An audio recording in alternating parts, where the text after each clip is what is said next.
अब मैं हमारे बीच में मौजूद परम आदरणीय विश्वविद्यालय के मुखिया doctor professor Praveen Chandra Trivedi, who is the Honorable Vice Chancellor, Jain and Vyas University, Jodhpur, the former Vice Chancellor, Deen Dayal Upadhyay, Gorakhpur University, UP, और डॉक्टर राम मनोहर लोहिया, अवध यूनिवर्सिटी, फैजाबाद, उत्तर प्रदेश.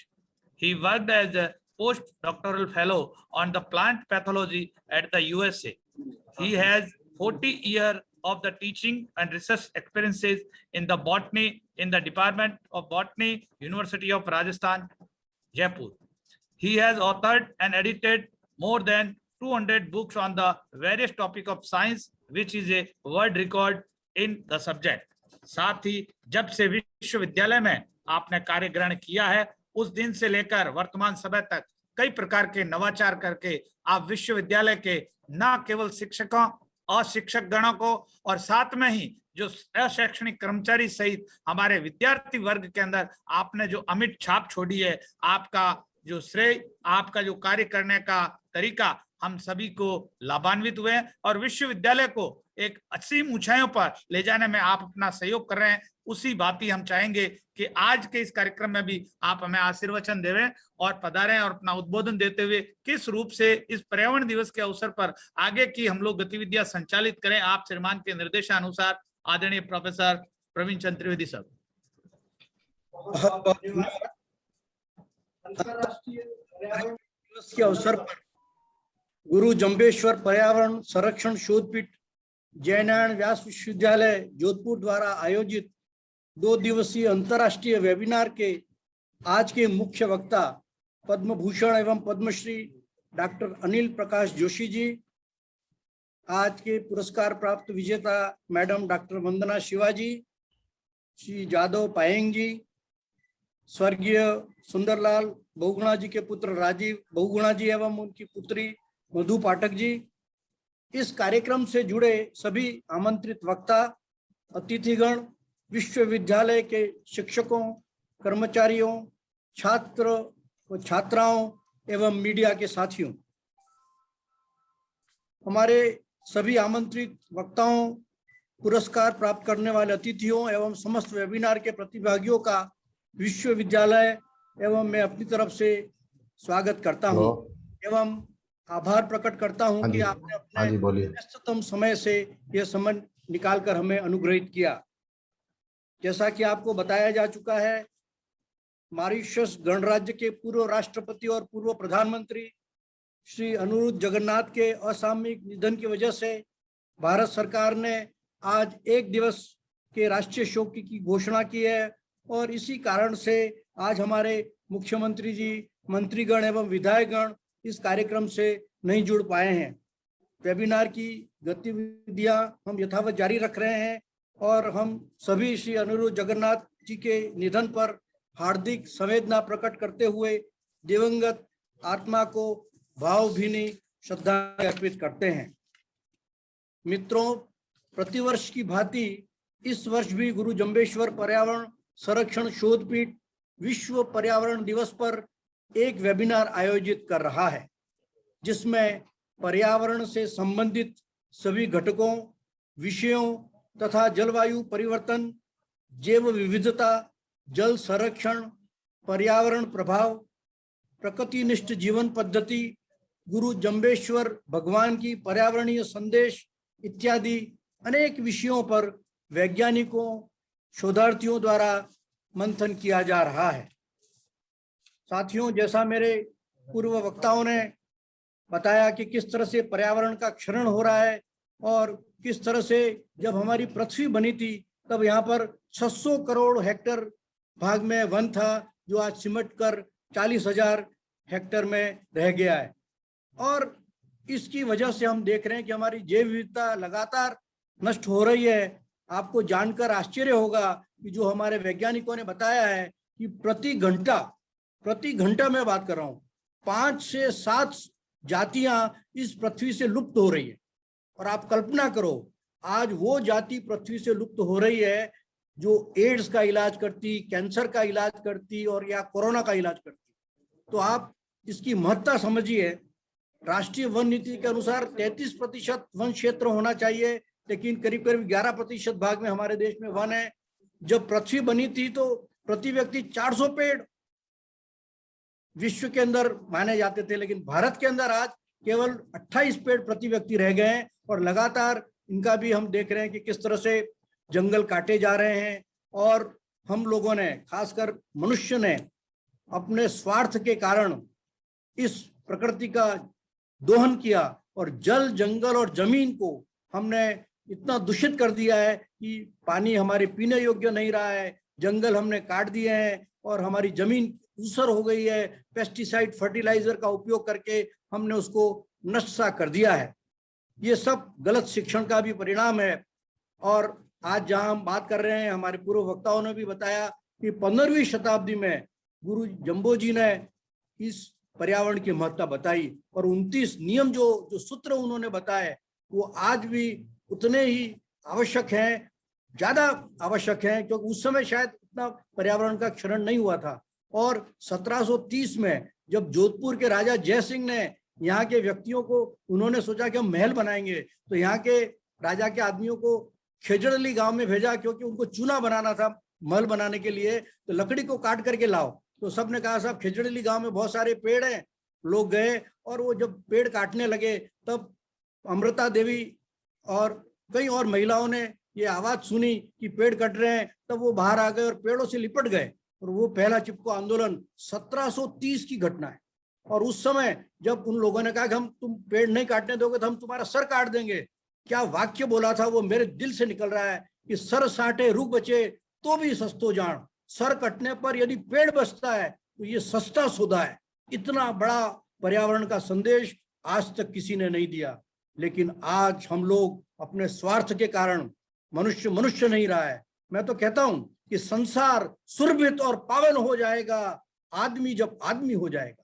आज आदमी नहीं रहा है। हम देख रहे हैं कि महात्मा बुद्ध ने विकास की बात कही थी आज से 2500 वर्ष पूर्व। महात्मा बुद्ध ने कहा था 41वें दिन जब उनको इनलाइटमेंट हुआ, तब उन्होंने कहा कि दुख का कारण क्या है? भूख। दुख का कारण तृष्णा। उस समय उन्होंने बताया था कि हमको तृष्णा और आवश्यकता में अंतर समझना चाहिए। आज के सब लोगों को जो वेबिनार से जुड़े हैं उनके माध्यम से मैं कहना चाहता हूं कि ग्रीड एंड नेसेसिटी में जब तक आप अंतर नहीं समझोगे, जितनी ग्रीड होगी उतना आप प्रकृति का दोहन करोगे। अमेरिका के राष्ट्रपति ने 1949 में ट्रूमैन ने भाषण दिया, द्वितीय वर्ल्ड वार के बाद में, वहां के लोगों को बताया कि आर्थिक विकास करना है। और उन्होंने आर्थिक विकास कैसा किया? जंगलों को काटो और वहां गन्ना और तंबाकू और ऐसे पेड़ उगाओ जिससे कि पैसा मिले। ऐसा उत्पादन हम नहीं चाहते थे, लेकिन हमारे देश में भी और विश्व में और देशों में भी इस तरह का आर्थिक विकास हुआ। विकास होना चाहिए जिसके अंदर की मानव जीवन की गुणवत्ता हो, हैप्पीनेस इंडेक्स आए, इस तरह का विकास हो जिसमें धारणीय विकास, सस्टेनेबल डेवलपमेंट की बात हम कर रहे हैं, जिसमें कि आज की मानव जाति के लिए उसकी आवश्यकता है और आकांक्षाएं पूरी हो, साथ के साथ आने वाली पीढ़ी की भी आवश्यकता है और आकांक्षाएं पूरी हो, उसका भी हमको ध्यान रखना है। क्या हम ये ध्यान रख रहे हैं? आपको आश्चर्य होगा कि गत 50 साल में इस पृथ्वी का जितना दोहन हुआ है उतना 5000 साल में नहीं हुआ। आप कल्पना करो, हमने ज्यादा से ज्यादा एल्यूमिनियम, लोहा, तांबा पृथ्वी से दोहन कर लिया। हम प्रकृति को उपभोक्ता की वस्तु समझने लगे, नेचर को कमोडिटी समझने लगा। गंगा को सोचते हैं कि कितना क्यूसेक पानी देगी गंगा, कितनी बिजली उत्पादित होगी। पेड़ है वो फल नहीं दे रहा है तो इसको काट डालो, क्या दे रहा है ये। हम इस तरह की जो बात हमारे सोच आई है वो गलत शिक्षण के कारण आई है। मैं कहना चाहता हूं कि जो कुप्रभाव है उससे बचने के लिए जो लोगों का आज पैसे के पीछे बड़े बड़े धन्ना सेठ हैं, उनकी है ये माइंस किसकी है जिन्होंने हमारा पूरा पर्यावरण दूषित कर रखा है। जंगल किसने कटवाया है? उन धन्ना सेठों ने कटा है। मैं उनको कहना चाहता हूं कि मुद्राओं पर बिके हुए लोग, मुद्राओं पर बिके हुए लोग, सुविधाओं पर टिके हुए लोग बरगद की बातें करते हैं, गमले में उगे हुए लोग, जमीन मर गया है इनका लालच की वजह से। मैं कहना चाहता हूं उनको कि जमीर जिंदा रख, जमीर जिंदा रख, कबीर जिंदा रख, सुल्तान भी बन जाए तो मन का फकीर जिंदा रख, लालच डिगा न पाए तुझे, आंखों में वो नीर जिंदा रख, और हौसलों की तरकश में कोशिशों के तीर जिंदा रख। कोशिश करते रहनी पड़ेगी, हमको तृष्णा और आवश्यकता में अंतर समझना पड़ेगा। मुझे याद आते महात्मा गांधी कहते थे, the nature has given enough to fulfil our need but not to fulfil our greed. लेकिन हमारी ग्रीड की वजह से हम जो एनवायरमेंट को नष्ट। 1992 में यूएन कॉन्फ्रेंस हुई थी रियो डी जेनेरियो में, वहां 2 प्रस्ताव पारित हुए थे, convention on climate change and convention on biodiversity. Bharat जैसे 180 देश उसके सिग्नेटरीज थे। गत डिकेड था 2010 से 2020 का बायोडाइवर्सिटी कंजर्वेशन डिकेड था, लेकिन हमारे नियम बहुत बन जाते हैं लेकिन उनका इम्प्लीमेंटेशन हम नहीं कर पाते हैं, ये बहुत बड़ी प्रॉब्लम है। मुझे याद आता है महात्मा गांधी के सेक्रेटरी थे प्यारेलाल, उन्होंने अपने अंतिम समय में एक पुस्तक लिखी जिसका नाम था पूर्णाहुति, और उसके अंदर एक चैप्टर है नए क्षितिज की ओर, सबको पढ़ना चाहिए। अभी मैडम वंदना शिवाजी बता रही थी पुस्तकें पढ़ना चाहिए, लोगों ने क्या क्या बातें अपने अनुभव से लिखी हैं। महात्मा बुद्ध के इकोनॉमिक्स पर शू मेकर ने किताब लिखी, उसमें महात्मा बुद्ध की इकोनॉमिक्स जो कि मिडल पाथ था, आज अमेरिका में पढ़ाया जा रहा है। वो स्मॉल इज ब्यूटीफुल किताब थी, सबको पढ़ना चाहिए। अच्छी किताबें पढ़ो जिससे आपको ज्ञानवर्धक बातें पता लगे, पर्यावरण संरक्षण से क्या नुकसान हो रहा है, इन सब की जानकारी सबको होनी चाहिए।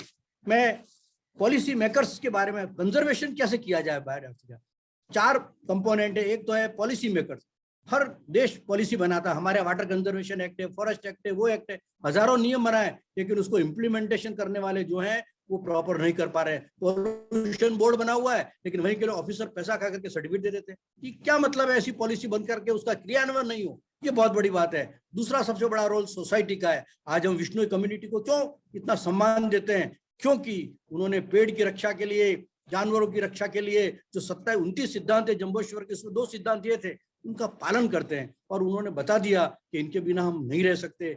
हमारे राजस्थान के अंदर भी बहुत सारी परंपराएं हैं, केसर छाटा प्रथा है, नाथद्वारा के अंदर यदि जाओ तो लोग केसर का छाटा जिन जिन पेड़ पर कर देते हैं, वहां पर कोई उस पेड़ को नहीं काटता है। सेक्रेड ग्रूव्स है, मंदिरों के आसपास जो पौधे लगे उसको कोई नहीं काटता है। हम उस देश के निवासी हैं जहाँ नाग पंचमी पर नाग देवता की पूजा करते हैं, सब देवताओं के वाहन है, हम बचा पाए। सिंह दुर्गा का वाहन है, उल्लू लक्ष्मी का है। हम देखते हैं इसी तरह की परंपराएं हमारे यहाँ। हमने पादपों को पूजनीय माना। हमारे शास्त्रों में कहा गया है कि मूल ब्रह्मा त्वचा विष्णु शाखा रुद्रे मरेश्वर पत्रे पत्रे तु देवानाम वृक्ष राज नमोस्तुते। वृक्षो रक्षति रक्षित, तुम वृक्ष की रक्षा करोगे तो वृक्ष तुम्हारी रक्षा करेगा। ऐसी ऐसी बातें लिखी हैं। लेकिन हम आज देख रहे हैं कि जिस तरह से क्लाइमेट चेंज होने से, ग्लोबल वार्मिंग होने से तहस नहस हमारी प्रकृति हो रही है। हमने एक्सोटिक प्लांट ले दिए, अर्बनाइजेशन हो रहा है जिससे लॉस ऑफ बायोडाइवर्सिटी हो रही है, एक्सेस यूज ऑफ पेस्टिसाइड हो रहा है, नेचुरल कैलेमिटीज हो रही हैं, और भी बहुत सारी ऐसी चीजें हैं। हम देख रहे हैं तापमान बढ़ रहा है जिससे क्या है कि माइग्रेशन पैटर्न ऑर्गेनिज्म का बदल रहा है, रिप्रोडक्शन का टाइम बदल रहा है। ये सब चीजें प्रभावित कर रही हैं। कई बीमारियां जो उस समय नहीं थी आज हो रही हैं। कई साल पहले हम जैसा चिकनगुनिया हो गया, कोरोना हो गया, ये बीमारियां पहले नहीं थी, लेकिन ये क्लाइमेट का असर, पर्यावरण की वजह से हम देख रहे हैं कि ये कोविड जैसे प्रकोप लगातार यदि हम नहीं संभले तो आते रहेंगे। हमको समझना पड़ेगा, कंजर्वेशन करना पड़ेगा। क्या बात है कंजर्वेशन का, जैसे मैंने आपको बता रहा था, पॉलिसी मेकर्स का रोल था, दूसरा सोसाइटी का था, तीसरे सबसे बड़ा रोल है एजुकेशन इंस्टीट्यूट का।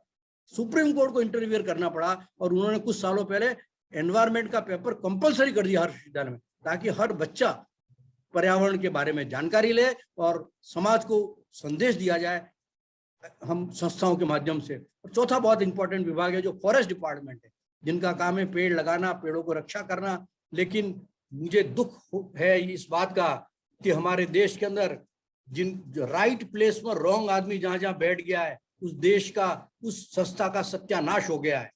कि वक्त का जब फैसला भी देखा, हम हंसते हंसते भी रो दिए, जिनको नहीं थी खुशबुओं की पहचान, उनके घर फूलों की पालकी आ गई।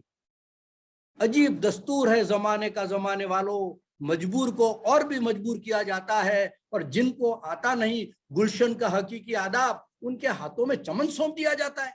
और इसी वजह से ये हमारे चमन है, जो वन है, ये सब नष्ट हो रहे हैं। राइट प्लेस पर राइट आदमी लगाना होगा ताकि हम पर्यावरण का संरक्षण कर सकें। हमको इन सीटू कंजर्वेशन करना है। हमारे बायोस्फीयर रिजर्व्स हैं, नेशनल पार्क्स हैं, सेक्रेड ग्रूव्स है, उनकी रक्षा करनी है। एक्स सीटू कंजर्वेशन के अंदर हमको बॉटेनिकल गार्डन बनाने हैं, cryo banks, seed banks, DNA banks बने हुए हैं, जहाँ -196 डिग्री सेल्सियस लिक्विड नाइट्रोजन में उनको सुरक्षित किया जा सकता है, क्योंकि जैव विविधता नष्ट हो जाएगी, उसको सुरक्षित करके उसका डीएनए हम यदि संभाल के रखेंगे तो आगे काम आ सकता है। हमने हमारा इकोसिस्टम, पारिस्थितिकी तंत्र को नष्ट कर दिया, पोलर सिस्टम नष्ट कर दिया, वहां के जानवर नष्ट हो रहे हैं, एग्रीकल्चरल सिस्टम हमने इकोसिस्टम तहस नष्ट कर दिया, फॉरेस्ट इकोसिस्टम नष्ट कर दिया। इन सबको बचाने की बहुत बड़ी आवश्यकता है। मित्रों, मुझे बहुत खुशी हो रही है आज कि हमारे विश्वविद्यालय ने 3 हस्तियों को आज पर्यावरण का जो पुरस्कार, जो पहली बार हमने इस विश्वविद्यालय में शुरू किया है, उनको देख करके हम अपने आप को गौरवान्वित महसूस कर रहे हैं। आज सुंदरलाल बहुगुणा जी हमारे बीच नहीं है, लेकिन जिस दिन हमारी कमेटी ने पुरस्कार उनके लिए चुना था उनको, उस समय वो इस जगत में मौजूद थे, लेकिन अचानक असामयिक उनका निधन हो गया। लेकिन हमने दृढ़ निश्चय किया था कि ऐसे व्यक्तियों और ऐसे परिवार को जरूर सम्मानित करना चाहिए ताकि और लोगों को इसके बारे में संदेश जाए। आज हमने अमृता देवी विश्नोई वृक्ष मित्र पुरस्कार डॉक्टर वंदना शिवाजी को दिया है। मैडम, मैं आपको देखता हूं, आपकी बिंदी देख करके मैं बहुत खुश होता हूं। आप जो संस्कृति, आपने जो परंपरा निभाई है इस देश की, और आपको कई मंचों से मैंने सुना है अलग अलग समय पर, और मैडम मैंने 100-200 किताबें हैं, उसमें 25 के करीब बायोटेक्नोलॉजी की है। और जब आप बायोटेक्नोलॉजी की जब बात करते हैं, जेनेटिक इंजीनियरिंग की, आप जो तथ्यात्मक बात करते हैं, बहुत अच्छा लगता है। जिस तरह की आपने इस देश को और विश्व पटल पर अपने जानकारी के अनुसार जिस तरह की बातें पूरे विश्व पटल पर रखी है, वास्तव में ये काबिल तारीफ है। और मैं, आप कह रही हैं, आपने मैडम समय का उपयोग किया, आप तीनों हस्तियों ने समय का उपयोग किया, इसीलिए आप इतिहास बना रहे हैं कि समय नदी की धार है, समय नदी की धार है, उसमें सब बह जाया करते हैं, पर होते हैं कुछ लोग ऐसे जो इतिहास रचाया करते हैं। आप तीनों हस्तियों ने इतिहास रचाया, इस देश को बताया है कि पर्यावरण सुरक्षा आप नहीं करोगे तो आप क्या, जब आप ही नहीं रहोगे। क्योंकि मुझे याद आता है बात, पंचानन माहेश्वरी थे, एक बॉटनिस्ट, बड़े फेमस, उन्होंने कहा था कि we are living on this earth as a guest of plant, और जब हमारा होस्ट ही नष्ट हो जाएगा तो हम गेस्ट कहाँ रहेंगे। एक बड़ा फेमस कोटेशन है, all flesh is grass, all vegetarians are directly dependent on vegetation and non vegetarians are indirectly dependent on plant. यदि हम प्लांट को नहीं बचाएंगे तो मैडम आपने एक पहचान छोड़ी है, और मैं आपके लिए कहना चाहता हूं, आप बोल रही है मैडम शिवा कि जर्रों में रह गुजर की चमक छोड़ जाऊंगी, जर्रों में रह गुजर की चमक छोड़ जाऊंगी, पहचान अपनी मैं दूर तलक छोड़ जाऊंगी, खामोशी की उम्मत गवारा नहीं मुझे, शीशा हूं टूट कर भी खनक छोड़ जाऊंगी। तौर पर इस देश के अंदर, इस विश्व पटल पर अपनी पहचान छोड़ेंगी, और हम सब लोगों को इसी तरह से आगे भी गाइडेंस करती रहेंगी। मैं आप सभी को पुरस्कार स्वीकार करने के लिए बहुत बहुत धन्यवाद देता हूं, और हमारे सभी प्रतिभागियों को जो आज इस सम्मेलन में जुड़े हुए हैं, उन सबको भी प्रणाम करता हूं कि उन्होंने 3,500 लोग मैडम जुड़े हुए हैं इस वेबिनार से। बहुत बड़ा वेबिनार, 3,500, आप कल्पना कर सकते हैं, इतना बड़ा वेबिनार विश्वविद्यालय के इतिहास में नहीं हुआ है जिसमें इतने ज्यादा लोग जुड़े हुए हैं, और लगातार लोगों की हमारे पास वो आ रही थी मुझे। और जब आपका नाम और सुंदरलाल जी का नाम और ये जब सुना तो मुझे लगता है कि संख्या उसकी वजह से ज्यादा बढ़ी है, क्योंकि उन लोगों को लगा कि ऐसे लोग जो इस सम्मेलन में भाग लेने आ रहे हैं और सम्मानित, हम अपने आप को गौरवान्वित महसूस कर रहे हैं विश्वविद्यालय। और मैं चाहता हूं अभी जैसे ही कोरोना की स्थिति सामान्य होगी, आप लोगों को यहाँ बुलाऊंगा मैं, और हम एक आयोजन करेंगे। हम आपको मिलना चाहते हैं, रूबरू आपसे संवाद करना चाहते हैं, क्योंकि आपकी भावनाएं क्योंकि इस बार हमने कॉन्वोकेशन किया था, वो भी मैडम हमने इसी ऑनलाइन से किया था, जिसमें सत्यार्थी जी नोबेल लॉरिएट है उनको बुलाया था हमने, लेकिन वही वेबिनार के माध्यम से बुलाया था। सब हस्तियों को हम चाहते हैं कि हम फिजिकली बात करें, हमारे बच्चे बहुत उत्साहित हैं आपसे बात करने के लिए, मिलने के लिए आप सभी से। तो जैसा ही थोड़ा स्थिति सामान्य होगी जरूर हम आपसे रूबरू होंगे। और तो मैं आप तीनों को, वंदना जी को, जादव पायंग जी को और सुंदरलाल बहुगुणा जी के परिवार को बहुत बहुत धन्यवाद देता हूं कि उन्होंने आज हमारे इस कार्यक्रम में भाग लेकर के हमको बहुत प्रोत्साहित किया। और अंत में आप लोग कह रहे हो, क्योंकि आप थकोगे नहीं, मैं जानता हूं, मैडम आप और पायंग जी, आप तीनों लोग कह रहे हो। एक पंडित जवाहरलाल नेहरू अपने टेबल पर एक कविता रखते थे रॉबर्ट फ्रॉस्ट की, I have to go miles before I sleep, उसी का हिंदी रूपांतरण जो आप बोल रहे हो कि गहन सघन मनमोहन वनतरु हमको आज बुलाते हैं, गहन सघन मनमोहन वनतरु हमको आज बुलाते हैं, किंतु किए जो वादे मैंने याद हमें आ जाते हैं, अभी कहाँ विश्राम बदा है, मुक्त निमंत्रण चलना है, अभी हमें तो मिलो मुझको चलना है। आप तीनों को आगे बहुत नेतृत्व करना है, इस देश को आगे हमको इसी तरह की जानकारियां देते रहें। बहुत बहुत धन्यवाद। जय हिंद, जय भारत। बहुत बहुत साधुवाद, बहुत बहुत आभार, बहुत बहुत साधुवाद, बहुत बहुत आभार माननीय कुलपति महोदय आपका।